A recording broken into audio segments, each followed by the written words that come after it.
Tercera fase, cambio de régimen o fin de ciclo. Y creo que es un cambio de régimen, diría, en términos de la política económica del gobierno, donde se abandona parcialmente el programa antiinflacionario, con una inflación que encontró un piso en un 35-40% anualizada y que ya no está bajando, ya la ancla cambiaria no servía, el ajuste era incompatible con el objetivo de llegar a las elecciones con cierta mejora económica, y se priorizó tratar de recomponer el sector externo con un nuevo esquema cambiario donde se ha mostrado claramente que ante algo que venía y que ya no funcionaba, que probablemente se iba a estrellar porque estaban perdiendo reservas muy fuertes, hay un apoyo externo muy grande de Estados Unidos, que pese a que Argentina está hiperendeudada con el FMI, le ampliaron la billetera y hay declaraciones informales de que estarían incluso dispuestos a abrir una línea directa del secretario del Tesoro hacia la Argentina. Entonces, claramente es un cambio de régimen donde el sostenimiento político internacional se vuelve mucho más evidente como fuente de estabilidad externa de todo el programa, y donde se ha renunciado parcialmente al objetivo de seguir bajando la inflación, en mi visión, por el nuevo esquema cambiario que es más inestable en términos del dólar, y donde ya se abandona el ajuste por tratar de empezar a generar cierta mejora económica para llegar a las elecciones con algún resultado más en el bolsillo de la gente que se vea un poquito mejor. Bueno, estamos con Andrés Aciaguín, que es economista, que es director del Centro de Estudios Económicos y Sociales Scalabrini Ortiz, el CESO, y la pregunta que da origen a esta conversación es con la que ustedes abren el último informe económico que salió unos días antes de que se concretara el desembolso del Fondo Monetario Internacional, este apoyo del que hablabas, y que se hacía esta pregunta que no sabíamos si ahora con el diario del lunes tenía una respuesta distinta. Y me preguntaba también, si con esto les alcanza para llegar a octubre. Porque JP Morgan no parece demasiado convencida, por ejemplo. Sí, yo creo que les alcanza para llegar a las elecciones, ¿no? Hablaría de eso, de un esquema que con la plata que le pusieron podría llegar a las elecciones. Lo que no veo es que tenga una sustentabilidad, no te digo ni siquiera a largo plazo, mediano plazo, ¿no? O sea, ¿qué pasa después de octubre? Claro, porque uno lo que ve es que el tema de la competitividad cambiaria, que el dólar estaba barato y esto estaba trayendo problemas en el sector externo, sigue estando. O sea, no es que se aprovechó esto para meter una devaluación y generar cierto colchón de competitividad para estirar este programa. No. Se optó por agarrar la plata del FMI y sostener un dólar barato, incluso diciendo lo vamos a hacer bajar más, ¿no? No lo pudieron hacer bajar más, quedó ahí. Pero es una opción de política, eso es una decisión, ¿no? El FMI le dio la plata y a diferencia de Massa, que lo obligó a devaluar y si no, no le daba la plata, acá lo dejó incluso jugar a apreciar la moneda. O sea, si me preguntas a mí, es Caputo, se van a fumar la plata del FMI sosteniendo un dólar barato, muy probablemente, muy probablemente. Si el agro liquida, porque bueno, tiene un límite con las retenciones, le pusieron una billetera grande al gobierno que da perspectiva de poder sostener el dólar, yo creo que en esa combinación, más la guita que le pusieron, van a llegar probablemente a las elecciones. Pero a mediano plazo uno ve, bueno, el dólar está muy barato, las cuentas externas no cierran. Los sectores que eran la esperanza del gobierno en atracción de inversión e impulsión de exportaciones, el contexto internacional no es favorable. La política de Trump de petróleo barato y renunciar a la transición energética hacia energías limpias afecta los dos polos, digamos, que apostaba el gobierno con el RIGI. Petróleo, porque bueno, vaca muerta con un dólar barato, con un petróleo barato no es tan sostenible, y la minería está muy ligada a la transición energética, los altos precios de los minerales. Entonces le golpea los dos sectores que se pensaba que iban a ser viable en un mediano plazo este esquema. Entonces uno no ve grandes cambios en ningún fundamento, digamos, a lo que venía. Lo que hay es un apadrinamiento externo que por ahora es una plata que alcanza para las elecciones, calculo que llegarán, pero uno se pregunta después, ¿qué pasa? El año que viene, ¿cómo pagan la deuda? No hay cambios estructurales, el sector externo no mejoró, entonces no veo una viabilidad de este proyecto a mediano plazo, ¿no? En términos Y fuera de esta apuesta al carry trade, a este sostenimiento del carry trade, que además digo, estás planteando que no hay mucha fuente de dólares genuinos aparte, ¿no? Porque es el agro. La liquidación del Claro. agro sería. Si logran forzar la liquidación del agro. Sí. ¿Qué otra política pública le queda al gobierno? ¿Está impulsando este plan económico, si es que la hay, para esto, mejorar los ingresos, para generar algo que alimente la esperanza del electorado para que lo acompañe en octubre? No le veo. Digamos, Caputo es un tipo de las finanzas y arma esquemas financieros. Entonces, una política que están acentuando el dólar barato. Si vos me dijeras otro gobierno con otra perspectiva, no estuviera Caputo, yo te diría, bueno, por ahí empiezan a subir un poquito el tipo de cambio más pausado para que no tenga un shock inflacionario tan grande, con el respaldo del FMI, con esta billetera lo pueden manejar así y van a ir ganando cierta competitividad para volver un poco más sustentable, por lo menos en algunos sectores, turismo, algún sector. Pero uno dice, es Caputo, ese que se fumó toda la plata del FMI en sostener el dólar en la época de Macri. ¿Por qué va a ser algo distinto? Son las mismas gente, está el mismo FMI con Georgieva, está Caputo, están Sturzenegger, están los mismos de siempre y van a ser los mismos de siempre. Uno piensa, bueno, pero más probable. Terminó mal, o sea que, digo, terminó con más endeudamiento, con una corrida cambiaria. Sí, yo creo que lo que estamos viendo también es una diferencia de que el peso del FMI como acreedor sigue incrementándose, ¿no? Si uno ve, bueno, los primeros 2 años de Macri la deuda fue fuerte con el sector privado, ¿no? Colocación de bonos con el sector privado. Se quedaron sin nafta y la empezó a poner el FMI. Vinieron esos primeros 44.000, creo que fueron, millones de dólares. Y ahora le agregan 20.000 millones de dólares más. Entonces, y obviamente esa guita la usan para pagar parte de la deuda del sector privado. Entonces hay como una estatización del acreedor. Algo parecido se había vivido en los 80, después de la dictadura. El FMI toma más fuerza y el endeudamiento empieza a tomar un matiz más geopolítico, de dominación económica de una potencia para tener un país que le responda geopolíticamente, ¿no? O sea, la deuda no tiene como fin que la pagues, sino que tomes decisiones de política interna acordes a los designios del Fondo Monetario. Sí, si vos lo pensás en términos de Estados Unidos, no solo emiten los dólares, ¿no? Pero mirá en la cuenta. Primero que la pone el FMI y cobran los bancos privados que habían comprado bonos, ¿no? Ahí ya se aseguran que los bancos cobran. Y después el sistema bimonetario argentino hace que nos prestan plata y con esa plata se financia la fuga de capitales, ¿no? Caputo aguanta el dólar y se la fugan grupos locales y extranjeros, la llevan al exterior. ¿Dónde la llevan? A bancos norteamericanos. Le sale gratis. Te doy la plata prestada y vos agarrás y la metés en mi banco. Te sale gratis y te tengo endeudado y te domino. Y en una Latinoamérica que mayormente hay gobiernos que no responden a Estados Unidos en el marco de un conflicto con China, te aseguras que Argentina depende totalmente del refinanciamiento del Fondo Monetario, que es un organismo que controla a Estados Unidos. De esa manera te aseguras el control de la Argentina en términos geopolíticos. No es poco en este contexto de conflicto. Entonces, le sale gratis, te prestan plata que vos se te fuga y vuelve a su banco y te mantienen manejado en términos de su política exterior, en términos de tu política interna, en términos de quién se va a quedar con tal recurso natural, cómo va a ser tal licitación, quién se va a quedar con tal empresa, con tal espacio aéreo.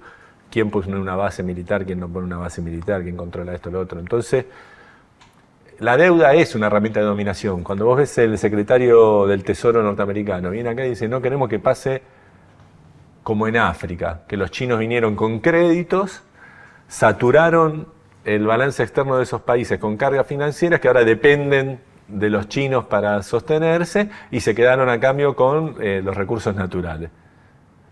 Es como en psicología, cuando uno ve en el otro sus propios patrones de conducta. O sea, el secretario de Tesoro te está diciendo, no queremos que pase en América Latina lo que hacen los chinos en África, que es lo que nosotros hicimos históricamente en América Latina.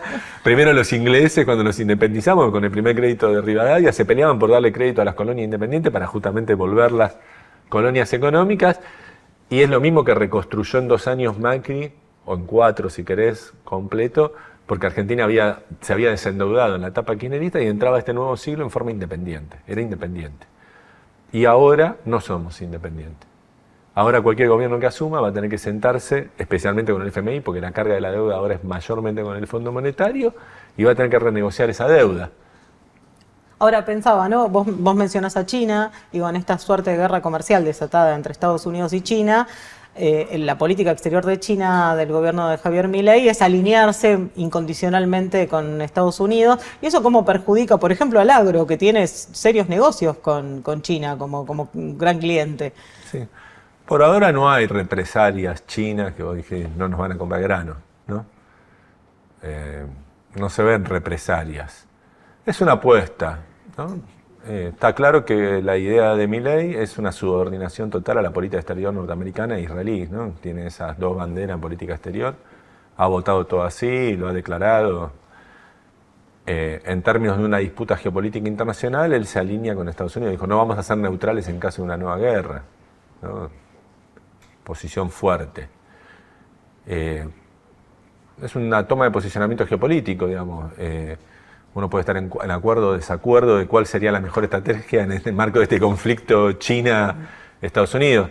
Hay intereses, por ejemplo, el grupo Techin, ¿no? Que yo creo que pesa en la política exterior de Milei.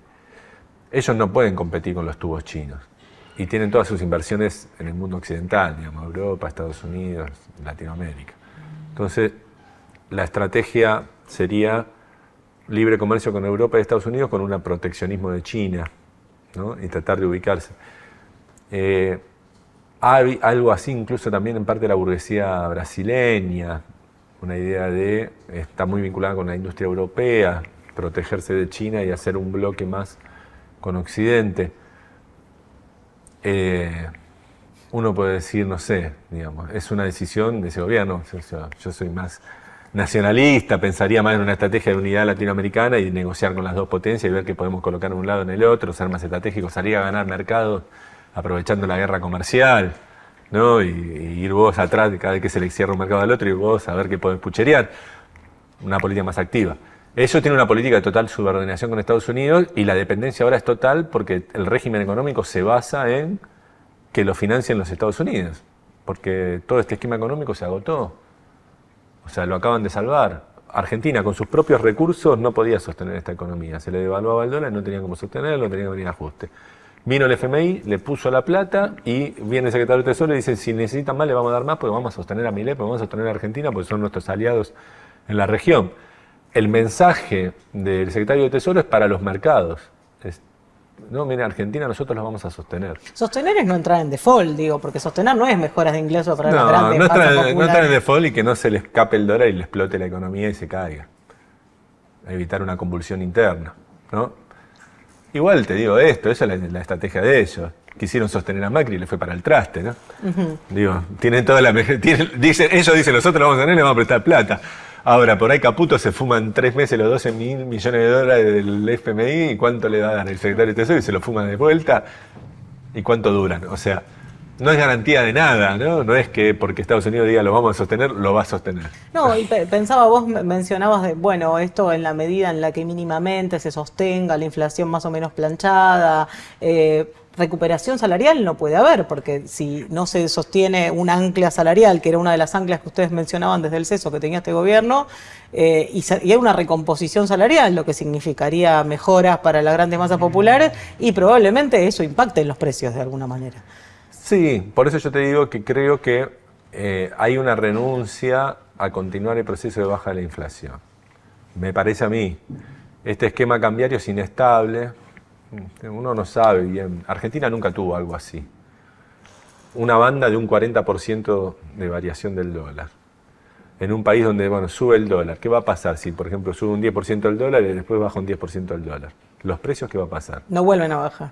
Claro, ¿no? Esto lo decía Olivera. Variación del precio relativo que, como hay rigidez a la baja, la gente... todos somos muy contentos para remarcar, pero ninguno después puede tener que anunciar que te bajen el sueldo o un empresario que baje los precios, mucho más difícil, ¿no? Son fáciles de subir, no tanto de bajar. Entonces, esta inestabilidad cambiaria, ya este esquema es bastante inestable. ¿Qué impacto va a tener en la inflación? Es una gran pregunta. Y después, yo creo que el gobierno quiere llegar a elecciones con cierta recomposición económica. Los salarios del sector privado, por ahí, hay que ver qué pasa con la inflación, pero por ahí pueden recuperar algo. Hay que ver cómo se maneja esa temporalidad. Claramente hay un sector de la población con cierto perfil de consumo que el dólar barato digamos, le cierra. Vacaciones en el exterior, me compro cosas electrónicas. En el sector donde el peso del combustible, el alimento y los medicamentos no es tan grande, ¿no? Medio para arriba, podemos decir, el dólar barato le cierra, por su perfil de gastos le cierra, ¿no? Entonces ahí ya hay una política favorable a ese sector. Después, claramente los estatales van a seguir ajustados, los jubilados van a seguir ajustados, los informales van a estar ahí peleando. Pero de acá a las elecciones estoy hablando. Para mí, la apuesta de ellos es a tratar de cierta recomposición del consumo interno. No sé si lo van a lograr por el tema de la inestabilidad cambiaria, el impacto que puede tener en los precios. Si la inflación la van a poder seguir manteniendo, por lo menos manteniendo los niveles que venía, o si estas tensiones cambiarias la pueden generar, digamos, que se acelere un poco, ¿no? Que suba un poquito más, que se vaya al 3 y pico. Ahora, dentro de la retórica de las huestes libertarias, se sostiene que todo marcha acorde al plan. ¿Este es el plan? ¿Este era el plan? La verdad, claramente el plan económico inicial se agotó. Que era un ancla cambiaria firme, lo había dicho Milei, la inflación tenía que bajar al 0%, ahí se abría el cepo porque ya había estabilidad cambiaria y iban a venir inversiones porque se había logrado un esquema de precios relativos estable porque ya no había inflación, entonces tenía previsibilidad sobre la evolución de los precios del dólar y esto podía permitir el ingreso de inversiones más productivas o de mediano plazo y no una timba financiera de corto plazo. Ese programa inicial que se había anunciado se quedó a mitad de camino. La inflación encontró un piso ya desde hace 6 meses, de entre el 2,4 y 2,7, que el último mes se fue a 3, y pico, no me acuerdo si 4 o 3,5. Entonces, el proceso de desinflación había encontrado un piso y el esquema cambiario ya no aguantaba, hubo una corrida, no lo iban a poder aguantar, cambiaron, ¿no? Básicamente a un nuevo esquema, como te digo, raro para la Argentina. Argentina nunca se manejó con un dólar que tiene una banda de fluctuación de 40% tan inestable. Brasil, otros países que el dólar no tiene un impacto tan directo en precios, no tiene un impacto tan directo en las decisiones económicas, tiene estos esquemas. En la Argentina es novedoso. Vamos a ver, digamos, el triunfo total sería que logren que los argentinos no piensen tanto en dólares, los precios no estén tan atados al dólar, el dólar se pueda mover y fluctuar mucho y no pase nada. Como en Brasil, por ejemplo. Como en Brasil. Ojalá. Sería una ventaja que nos dejaría como herencia a todos los argentinos y a todos los que quieran hacer política económica en la Argentina. No lo creo. O sea, por la experiencia argentina no lo creo. Y aparte un gobierno que hasta hace poco iba a dolarizar y ahora el dólar no tiene que importar, que te huele un 20, un 15. Y la inflación era estrictamente un fenómeno monetario. Un fenómeno monetario, bueno. Entonces yo la veo difícil. Pensaba, digo, capaz que esto te excede, pero lo pienso a título personal.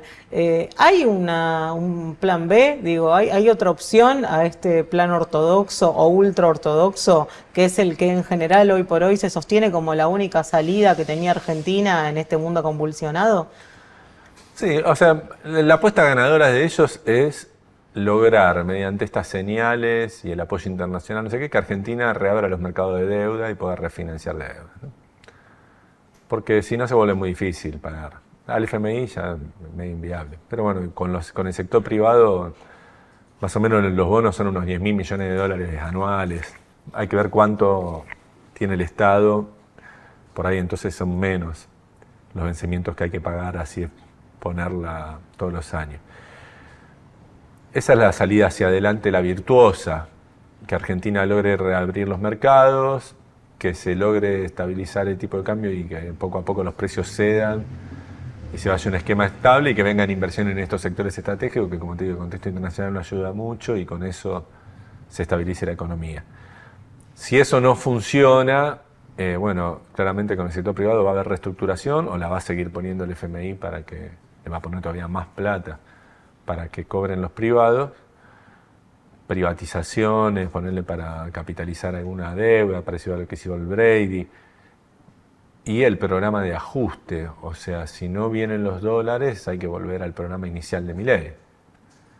Más ajuste. la contracción económica para deprimir las importaciones y generar que nadie pueda comprar dólares porque no tiene plata, digamos, no porque no quiera, digamos, ¿no? Que sería el plan que es antipopular, digamos, que lo fantástico, de acuerdo a Milei, es que él logró que ese programa que nadie quiere hacer porque es antipopular, hacerlo con apoyo popular, ¿no? Que es verdad. Bueno, pero la esperanza tiene un límite. Claro, que es verdad, pero porque tiene una perspectiva de que es un mal trago y como me tomo un remedio feo, pues me voy a curar. Ahora, si me vivo clavando un remedio feo y estoy cada vez peor de salud, no tiene mucho futuro ese programa, ¿no? ¿Se puede pensar en un programa productivo, alternativo? Quizás no con este gobierno, pero ¿es viable? Sí, claramente es viable. Argentina tiene que hacer un análisis, me parece, todos los sectores de la política, de la producción, de qué sectores estratégicos elegir, ¿no? Digo, claramente el agro, minería, petróleo son tres sectores que son los actuales, donde vienen los dólares, las divisas, ¿no? Ponele que podríamos insertarnos en un sector más tecnológico, vinculado a los nuevos servicios que se vuelven transables por las nuevas tecnologías, ¿no? De comunicación, la educación, técnicos, profesionales. Argentina tiene mano de obra calificada, buenos profesionales. La Tierra del Fuego como un lugar, el Silicon Valley, ¿no? Como esa idea que incluso tiene gente de Milei que puede ser viable. Pero después tenemos que ir me parece que hay toda una política que tiene que ver con transformaciones internas que está al alcance de la mano, que es una decisión política, ¿no? De financiamiento, de buscar el esquema social, económico, que la vuelva viable. Resolver cuestiones de la urbanización, digamos, no tenemos problemas. Digamos, los grandes problemas de la Argentina que son hoy día, digamos, que tenemos un problema de acceso a la vivienda a un precio razonable para un sector de la población, tenemos un problema de marginación social, adicciones, inseguridad en las grandes ciudades urbanas. Digo, eso que se soluciona con política de vivienda, polideportiva, cultural y de seguridad, educativa, mejora la salud. Hay todo un esquema de transformación, digo, de una nueva agenda, una agenda más ambiental también.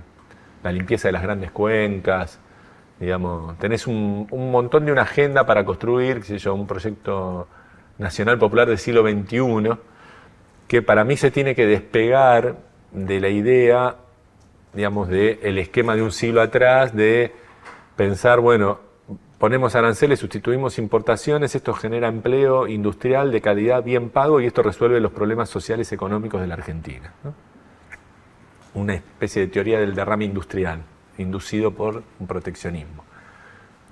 Está bien, podemos pensar, hay guerra comercial, es una oportunidad para aprovechar tal vez algún sector, algún mercado, todo lo que podamos meter y colar, genial.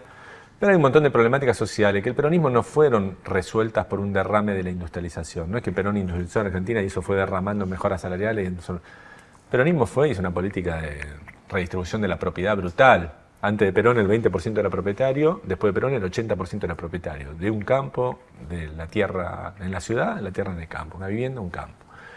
Las colonias de vacaciones, la política de turismo, no sé, los planes de Eva Perón deportivos, los culturales, digo, toda esa transformación social de todas las grandes obras hidroeléctricas, bueno, toda esa transformación, esa matriz, fue una estrategia diseñada desde el Estado de transformar toda una matriz social económica.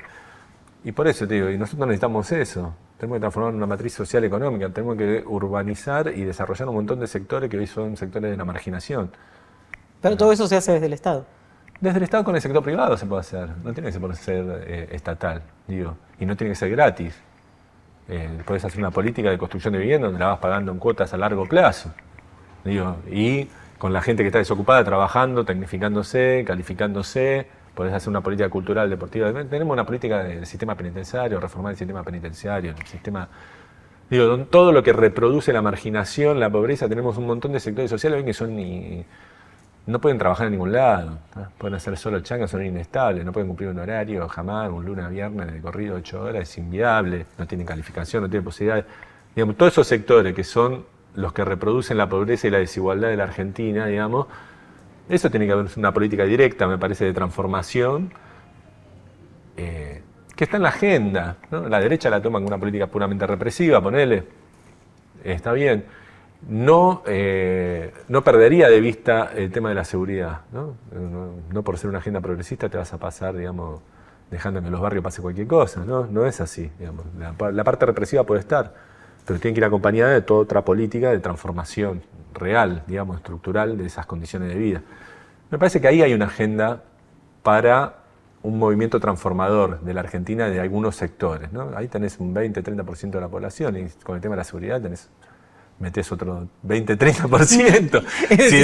Si después el resto de la economía, digamos, no haces cagadas y más o menos se mantiene, podés transformar la Argentina, digamos, logrando sostenerte políticamente, ¿no? Me parece que es viable como una agenda a construir. El tema de la contaminación lo mismo, digo, incluso sin los grandes conflictos que pueden entrar en conflicto con los sectores proveedores de divisas, ¿no? El agro con el tema del Roundup, la minería, con el tema de la contaminación de las napas, lo mismo los hidrocarburos no convencionales.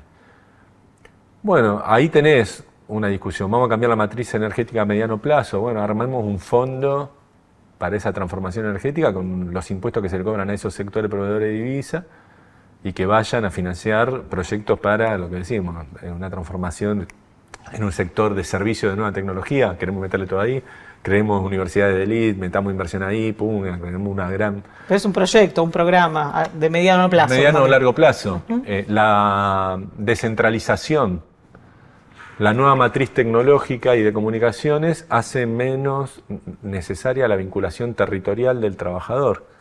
Entonces también podemos tener un proyecto de descentralización poblacional. Otro de los grandes problemas vinculado a la inseguridad, vinculado a la marginación, las grandes ciudades. Bueno, una política de federalización del Estado y del sistema productivo, aprovechando las nuevas tecnologías, el home office, todo lo que quieras. Te tiro un montón de... Hay un montón de cosas por hacer. De perspectivas de un programa que puede tener un gobierno que quiera transformar la Argentina en el siglo XXI, ¿no? Y que no sea todo, vamos a seguir produciendo autos en Córdoba y celulares en Tierra del Fuego, y que todo nuestro discurso y nuestra cabeza esté en ver si meten un tornillo más o un chip menos, y gastamos toda la energía en eso y no vemos todos los otros problemas que son solucionables. Tenés un barrio que tenés que hacerle una cloaca y tenés que urbanizar sin ni demasiado avance tecnológico, digamos, ¿no? Ya lo podemos hacer. Sí, bueno, decisión política. Andrés, mil gracias por estar acá con nosotros y por darnos este pantallazo de realidad de esta forma tan pedagógica. No, muchísimas gracias a ustedes.